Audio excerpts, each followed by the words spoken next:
I'm Sarah Mitchell, 32 years old. 3 months ago, I was rushed to the emergency room with what turned out to be a critical heart condition requiring immediate surgery. My 2-year-old daughter Emma needed someone to watch her while I went under the knife. I called my parents from the ambulance, my voice shaking, my chest feeling like it was being crushed in a vice. "Mom, I need you to come get Emma. They're saying I need emergency heart surgery." "I'm scared." There was a pause. Then my mother's voice came through, ice cold and annoyed. "Sarah, you're always so dramatic about everything. It's probably just anxiety. You know how you get." "Mom, I'm in an ambulance. The paramedic is literally telling me my heart rhythm is dangerously irregular. Please, I just need you to watch Emma for a few hours." "We can't," she said flatly. "Your father and I have plans tonight. We're taking your brother to see Drake. We've had these tickets for months. You know how hard those were to get." I couldn't breathe, and it wasn't just my heart condition. "Mom, I could die. Your granddaughter needs someone too. Stop being so melodramatic. Call one of your friends. We're not canceling our plans because you decided to have a panic attack." The line went dead. I sat there in the back of that ambulance, monitors beeping around me, a paramedic asking if I was okay, and I realized something that should have been obvious years ago. I was completely alone. The two people who were supposed to love me unconditionally had just chosen a concert over their daughter's life. From my gurney in the emergency room with nurses rushing around me and doctors shouting medical terms I didn't understand, I made 2 calls. The first was to Elite Care Services, a professional childcare agency I'd researched months ago but never thought I'd need. Within 20 minutes, a NICU-trained nanny named Patricia arrived at the ER to take Emma home. The second call was to my bank. I transferred $3,800 from my account into a separate savings account. That was the amount I'd been depositing into my parents' account every single month for the last 8 years. They thought it was coming from my brother's investment income. They had no idea it was me. Before I tell you what happened when my parents found out, I need you to understand how I got here. If you're enjoying this story, I'd really appreciate if you could hit that like button. But only if you're genuinely finding value in it. Now let me take you back to where this all started. Growing up, I was always the other one. My brother Marcus was 3 years older, and from the moment he could walk he was destined for greatness, at least according to my parents. He was the football star, the homecoming king, the kid who could do no wrong. I was the quiet one who liked books and spent too much time drawing in notebooks. When Marcus got a B in chemistry, Dad hired him a private tutor and told him he believed in him. When I brought home straight A's, Mom glanced at my report card and said, "Well, that's what we expect." The pattern continued into adulthood. Marcus dropped out of college after 2 years to pursue entrepreneurship, which really meant jumping from one failed business idea to another. My parents funded every venture. They bought him a condo when he was 23. They co-signed for a BMW he couldn't afford. When his ventures inevitably collapsed, they covered his debts without question. Meanwhile, I put myself through nursing school working 3 jobs. I graduated with honors, landed a position at County General Hospital, and bought a small house in a modest neighborhood. My parents came to my graduation but left early because Marcus had a big investor meeting that turned out to be drinks with friends. When I got pregnant with Emma at 29, after my husband died in a construction accident, my parents' response was typically underwhelming. "Well, that's going to make things harder for you," Mom said. No offer to help. No excitement about their first grandchild. Just disappointment that I'd complicated my life. What they didn't know, what they'd never known, was that I'd been supporting them financially for nearly a decade. It started when I was 24. I'd just gotten my first real nursing job with a decent salary. My parents called me one night, which was unusual. They only called when they needed something. "Sarah, we need to talk to you about something serious," Dad said. "We're behind on rent. 3 months behind. We might get evicted." I was shocked. "How did this happen? You both work. Your mother's hours got cut. My back has been acting up, so I've been missing shifts. We just need a little help to get caught up." "How much do you need?" "About $4,000 to get current and cover next month." I had $6,000 in my savings account. Money I'd been carefully setting aside. But they were my parents. They needed help. "I can help you," I said. "Thank you, sweetheart. We'll pay you back as soon as we're on our feet." They never paid me back. But a month later they called again. Then the next month. And the next. Became a pattern. They needed $800 here, $1,200 there. Always temporary. Always until they got back on their feet. After 6 months of irregular payments, I did something they never knew about. I called their landlord directly and set up an automatic payment system. Every month, $3,800 went straight from my account to their rent and utilities. They thought Marcus was covering it through some investment account he'd set up for them. He was more than happy to take credit for it. "Your brother is so successful," Mom would say. "He takes such good care of us." I never corrected her. I told myself it was enough that they were taken care of. I didn't need recognition. I was just being a good daughter. But over 8 years that added up. $3,800 a month for 96 months. That's $364,800. Over $250,000 that I'd quietly funneled to my parents while they praised Marcus for his generosity and treated me like an afterthought. When Emma was born, I called to tell them. "That's nice, dear," Mom said. "Listen, I can't talk long. We're heading to Marcus's place for dinner. He's grilling steaks." They didn't visit the hospital. They didn't bring gifts. They didn't offer to help. When Emma was 3 months old and I was drowning in exhaustion and grief over my husband, they came by once. Mom held Emma for maybe 5 minutes before handing her back. "She's fussy," she said, as if that was my fault. They left after 20 minutes because they had theater tickets with Marcus. For 2 years this was my reality. Working full-time as an ER nurse, raising Emma alone, paying my parents' rent while they lavished attention on Marcus and ignored their granddaughter. I told myself it was fine. I didn't need them. Emma and I were doing great on our own. And then my heart started giving out. It started 3 weeks before the emergency. I was at work in the middle of a shift when I felt my heart skip. Not the flutter you get when you're nervous. A genuine physical sensation of my heart stopping for a beat, then racing to catch up. I ignored it. Nurses are terrible patients. We always think we know better than to worry about symptoms. But it kept happening. 2, 3, 4 times a shift. Then it started happening at home. I'd be playing with Emma, reading her a bedtime story, and suddenly my heart would stutter. I'd have to sit down, catch my breath, wait for the feeling to pass. I finally went to see Dr. Chin, a cardiologist at my hospital. He ran tests. An EKG. Stress test. An echocardiogram. His face grew more serious with each result. "Sarah, you have a condition called ventricular tachycardia. Your heart's electrical system is misfiring. Without treatment, this could lead to sudden cardiac arrest." The room seemed to tilt. "What kind of treatment?" "We need to do a catheter ablation. We'll go in through your femoral artery, find the area that's misfiring and ablate it. Essentially, create a small scar that stops the abnormal electrical pathway." "Is it dangerous?"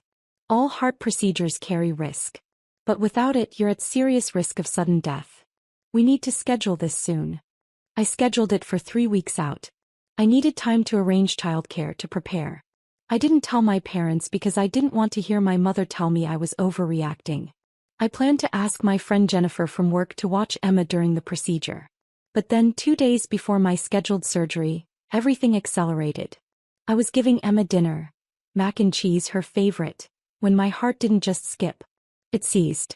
I felt a crushing pain in my chest, radiating down my left arm. The room spun. I couldn't breathe. Emma looked at me with her big brown eyes. "Mama, okay?" I managed to dial 911 before I collapsed. The last thing I remember before the paramedics arrived was Emma's little hand patting my face, saying, "Mama, wake up." In the ambulance, they told me I'd gone into sustained VTach. My heart rate was over 200 beats per minute. They'd had to cardiovert me, shock my heart back into rhythm. I needed emergency surgery. Tonight. That's when I called my parents. And that's when they told me they had Drake tickets. Patricia, the nanny from Elite Care, was a godsend. She was in her 50s with 20 years of NICU experience and the calm competence of someone who'd seen everything. She arrived at the ER in under 30 minutes, assessed the situation immediately, and scooped Emma into her arms. "Mama has to go help some doctors," she told Emma in a soothing voice. "You and I are going to go have a fun sleepover at your house. We'll read stories and have snacks, and when you wake up, Mama will call you. Does that sound good?" Emma, who usually had stranger danger, nodded and reached for Patricia's hand. Something about this woman radiated safety. "Thank you," I whispered, tears streaming down my face. Honey, you focus on getting better. Your little girl will be fine. I've got her. They wheeled me into surgery at 9:47 p.m. The last thing I thought before the anesthesia took me under was, my parents are at a concert right now. They're singing along to Drake while their daughter is having open heart surgery. The procedure took 4 hours. Dr. Chen later told me it was more complicated than expected. They'd found multiple abnormal pathways and had to do extensive ablation. There was a moment around hour 3 when my heart stopped entirely and they had to restart it. I could have died. When I woke up in the cardiac ICU, the first thing I did was ask about Emma. The nurse, Diane, I knew her from smiled and showed me her phone. Patricia had sent updates every hour.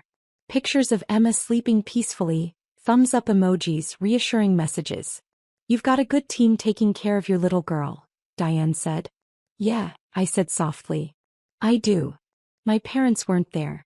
I hadn't expected them to be. But still, some small part of me had hoped that maybe, just maybe, they'd realize the seriousness of the situation and show up. They didn't. I stayed in the ICU for 2 days, then moved to a regular cardiac floor for 3 more. Patricia stayed with Emma the entire time, refusing to leave until I was home and stable.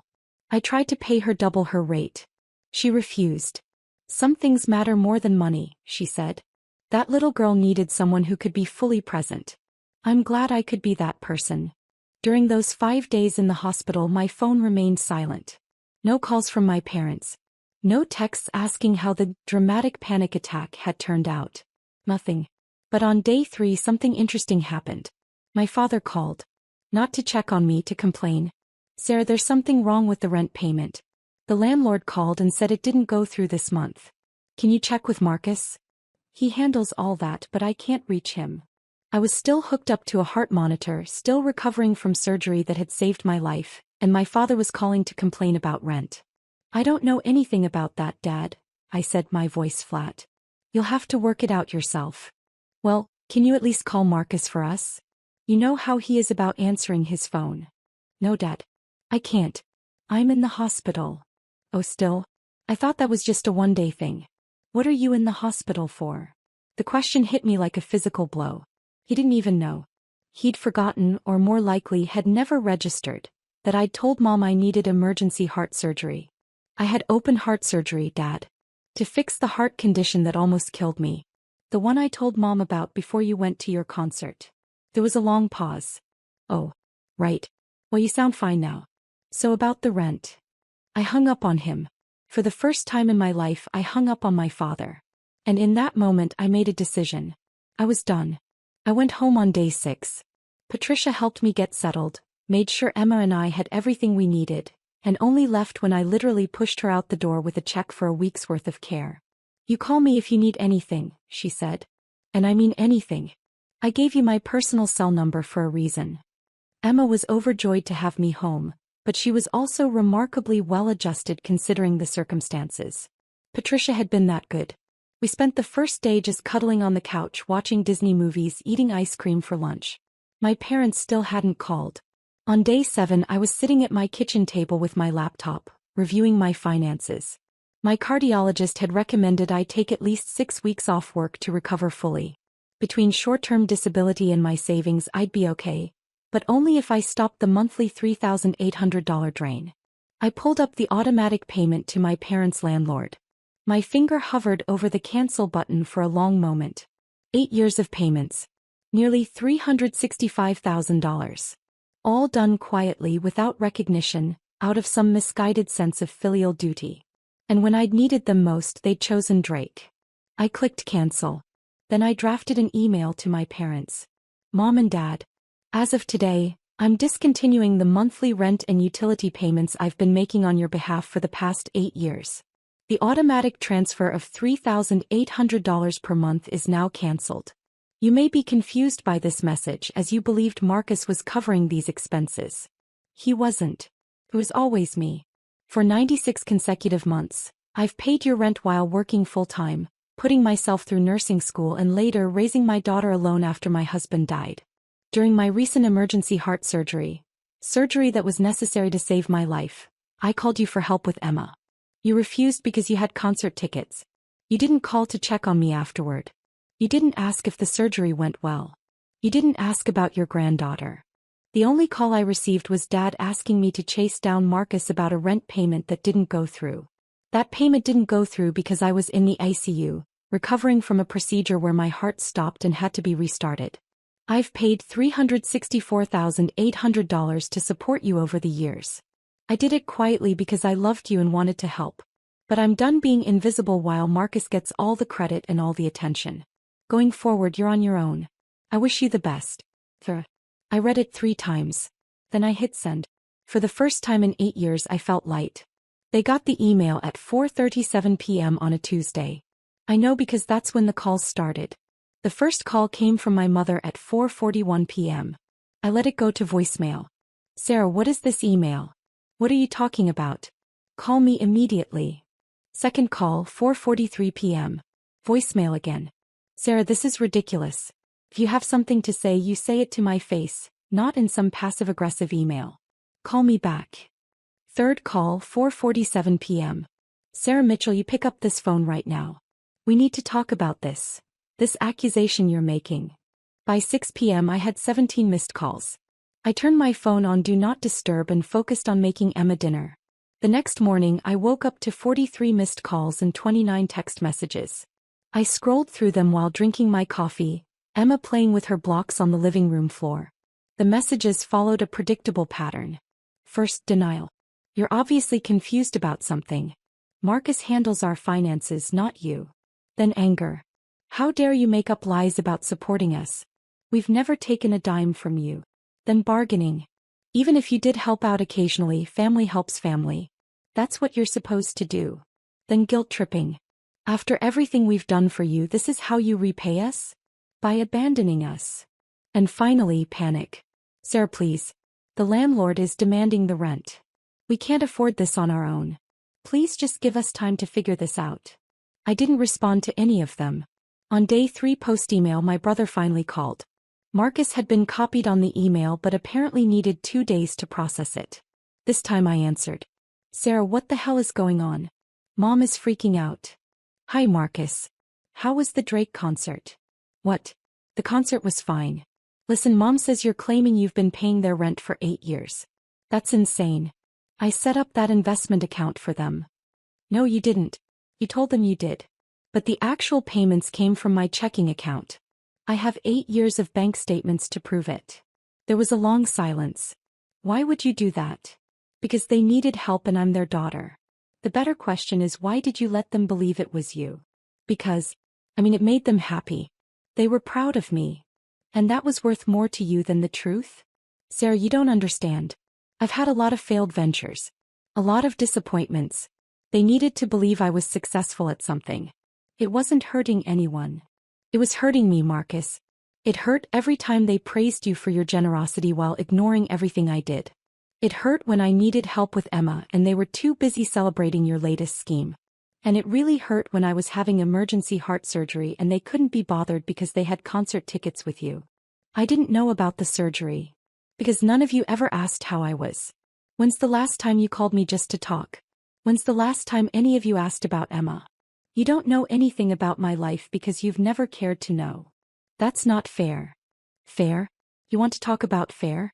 I've given our parents $364,800 while you've given them empty promises and taken credit for my money. I don't think you get to lecture me about fair. I hung up before he could respond. The calls intensified. By day 5 I was getting 60 to 70 calls a day from various numbers. My parents, Marcus, my Aunt Linda, my Uncle Frank. Everyone in the family weighed in. The messages ranged from accusatory to pleading to outright hostile. My favorite was from my Aunt Linda. Your mother is devastated. How can you be so cruel to the people who raised you? I replied, the people who raised me taught me to be independent and self-sufficient. I'm just following their advice. She didn't respond. 2 weeks after I sent the email, I had a follow-up appointment with Dr. Chen. Emma came with me. I was still not cleared to drive, so Patricia drove us to the hospital. We were in the waiting room when my parents walked in. I saw my mother first. She looked older, somehow more tired. My father was behind her, his face set in that stern expression he wore when he was about to deliver a lecture. They spotted me immediately. Sarah, we need to talk, Mom said, marching over. You can't just ignore us forever. Emma shrank against my side. She didn't recognize them. They'd seen her so rarely that they were essentially strangers to her. Not here, I said quietly. I have an appointment. We've been trying to reach you for 2 weeks. 2 weeks, Sarah. Do you know what you've put us through? I know exactly what I've put you through. The same thing you put me through when I was in emergency surgery and you chose Drake over your daughter. We didn't know it was serious. I told you I was in an ambulance. I told you I needed heart surgery. What part of that didn't sound serious? My father finally spoke.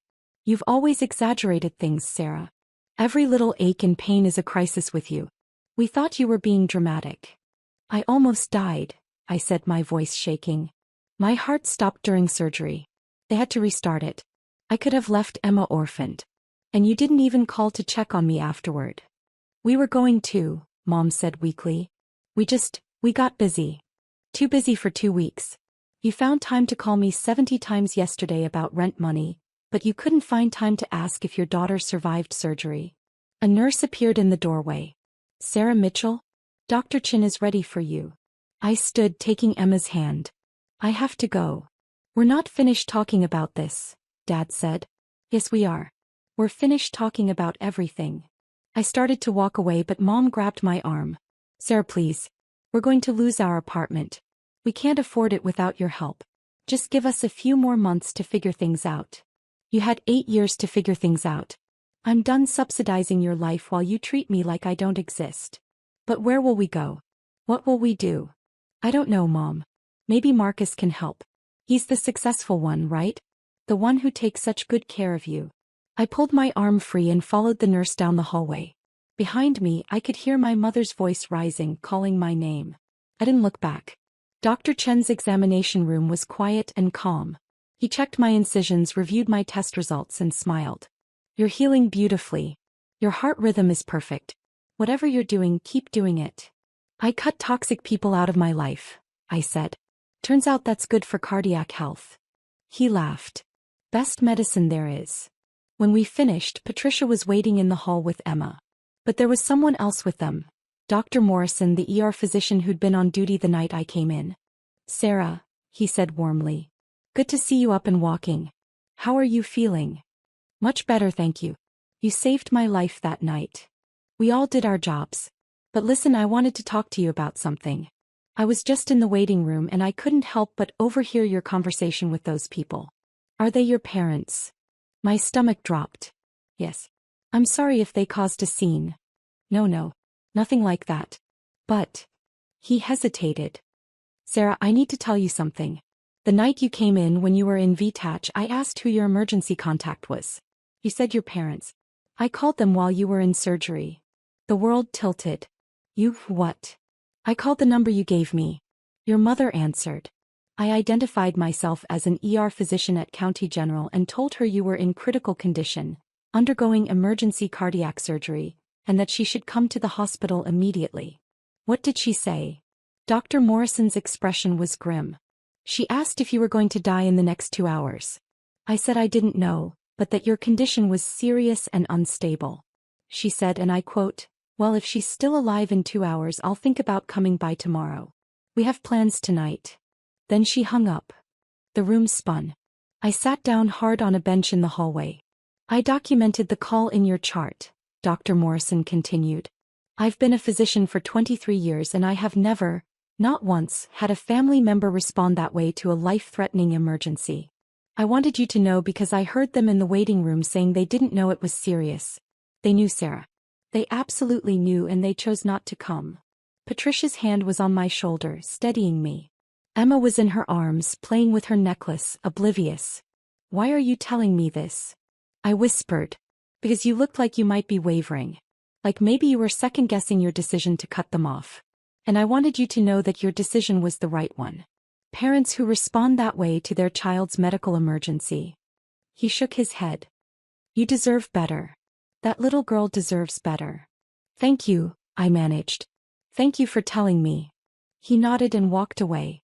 I sat there for a long moment processing. They'd known. The whole time they'd known how serious it was, and they'd gone to the concert anyway. And now they were out in that waiting room rewriting history, pretending they'd been victims of my poor communication. Patricia sat down beside me. "You okay, honey?" "Yeah," I said slowly. "Yeah, I think I actually am." We stood to leave, heading toward the exit. As we passed the waiting room, my parents were still there, talking to the receptionist, probably trying to find out when my next appointment was. My father saw me and started to stand. I met his eyes and shook my head once. He froze. Then Dr. Morrison stepped into the waiting room. I couldn't hear what he said, but I saw my father's face go pale. Absolutely white. His hands started to shake. My mother's eyes went wide. Dr. Morrison was reading from a chart. My chart, I realized. He was telling them exactly what he'd told me. About the phone call. About my mother's response. About the documentation. I didn't stay to see the rest. Patricia, Emma, and I walked out the main entrance into the bright afternoon sun. "Where to now?" Patricia asked. I looked down at Emma, who was smiling up at me, reaching for my hand. "Home," I said. "We're going home." The calls continued for 6 weeks, but with diminishing frequency. At first it was 80-90 times a day from various numbers. Then 50. Then 20. Eventually they trailed off to nothing. I heard through my Aunt Linda that my parents had to move out of their apartment. They're living with Marcus now in his one-bedroom condo. Apparently the arrangement is not going well. Marcus's investment income doesn't actually exist, so he can't help them. They're applying for senior housing and government assistance. I feel nothing about this. Not satisfaction, not guilt, nothing. They made their choices. I'm back at work now, part-time while I finish recovering. The hospital was incredibly supportive, and my colleagues have become my real family. They threw Emma a third birthday party last month. 40 people showed up, all of them bringing gifts and love for a little girl they barely knew because they care about me. Patricia still babysits Emma twice a week. She's become like a grandmother to her. The grandmother Emma should have had but didn't. She reads to her, bakes cookies with her, and tells her stories about when she was a nurse. Emma adores her. Last week I got a letter from my mother. Not an email, an actual handwritten letter. I almost threw it away without reading it, but curiosity got the better of me. "Dear Sarah, I've spent 3 months thinking about what to say to you. Your father says we should forget about you and move on. Marcus says you'll come around eventually. But I know better. I know what we did. I know we chose wrong. That night when the doctor called, I told myself you'd be fine. You're always fine. You're strong and capable, and you don't really need us. That's what I told myself. But the truth is I was angry. Angry that you were interrupting our plans. Angry that you always seemed to need something. Angry that you weren't Marcus, easy, charming, successful Marcus who never asked for anything. I didn't realize until much later that you never asked for anything because we taught you that asking was pointless. The doctor told us what I said on the phone. He told us that your heart stopped during surgery. He told us you could have died and we weren't there. Your father hasn't been the same since. He doesn't say it, but I know he thinks about it. What if you had died? What if Emma had grown up without a mother because we wanted to see a concert? I can't undo it. I can't go back and make different choices. All I can do is tell you that I'm sorry and that I know sorry isn't enough. I don't expect you to forgive me. I don't expect you to let us back into your life. I just wanted you to know that I see it now. I see what we did to you and I'm ashamed. Love, Mom. I read it twice. Then I folded it carefully and put it in a drawer. Maybe someday I'll feel something when I read it. Maybe someday the apology will matter. But today it doesn't. Today I have a life to live and a daughter to raise. And I'm doing both without the people who taught me I wasn't worth showing up for. Emma runs into the kitchen, her little feet pattering on the tile. Mama, can we go to the park? Absolutely, I say, scooping her into my arms. Let's go. As we walk to the park, Emma's hand in mine, I think about what I've learned. I learned that family isn't just blood. It's the people who show up when you need them. It's Patricia who dropped everything to care for a stranger's child. It's Dr. Morrison who made sure I knew the truth. It's my coworkers who've become my support system. I learned that being a good person doesn't mean being a doormat. I spent 8 years trying to earn my parents' love through financial support, and all I got was taken for granted. And I learned that some relationships aren't worth saving. Not every family member deserves a place in your life, and walking away from toxicity isn't cruel. It's self-preservation. My phone buzzes. It's a text from Patricia. Dinner at my place Sunday? I'm making pot roast. Emma can help me bake cookies. I text back, we'll be there. This is my family now. The one I chose. The one that chose me back. And my heart, my literal physical heart and my emotional one, has never been healthier. 6 months after the surgery, I ran into my brother at a grocery store. He was alone, looking tired and older than his 35 years. Sarah, he said, surprised. Hey, Marcus. An awkward silence hung between us. How's Emma? He finally asked. She's great. Growing like a weed. Good. That's good. Another pause. Look, I know you don't want to hear from any of us, but I wanted to say I'm sorry. For taking credit for helping Mom and Dad. For not standing up for you. For all of it. I studied his face, looking for signs of manipulation or insincerity. I didn't find any. Okay, I said simply. Is there any chance we could, I don't know, get coffee sometime? Try to rebuild something. I thought about it. Really thought about it. Then I shook my head. I don't think so, Marcus. I've spent too many years trying to have relationships with people who didn't value me. I'm done with that. I'm building a life with people who actually show up. He nodded slowly. I get it. I do. For what it's worth, living with Mom and Dad has been eye-opening. I see now how they treated you. How I treated you. Good, I said. I hope that helps you be better for the next person. Sarah. I have to go.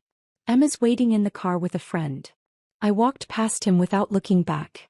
Some people deserve second chances. Some don't. And I'm finally okay with knowing the difference.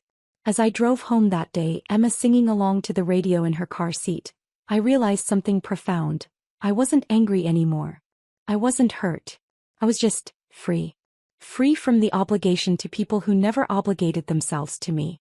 Free from the hope that things would change. Free from the weight of constantly trying to prove I was worth loving. I already know I'm worth loving. Emma knows it. Patricia knows it. My chosen family knows it. And that's enough. That's more than enough. If you've made it this far, thank you for reading my story. I share it not for sympathy but because I know I'm not alone. There are others out there who've given and given to family members who only take. Who've been the invisible child, the disappointment, the one who's never quite enough. To those people I want you to know. You deserve better. You deserve people who show up. You deserve to be valued. And sometimes the strongest thing you can do is walk away. Drop a comment and let me know where you're watching from and if you've ever had to make a similar decision. You're not alone.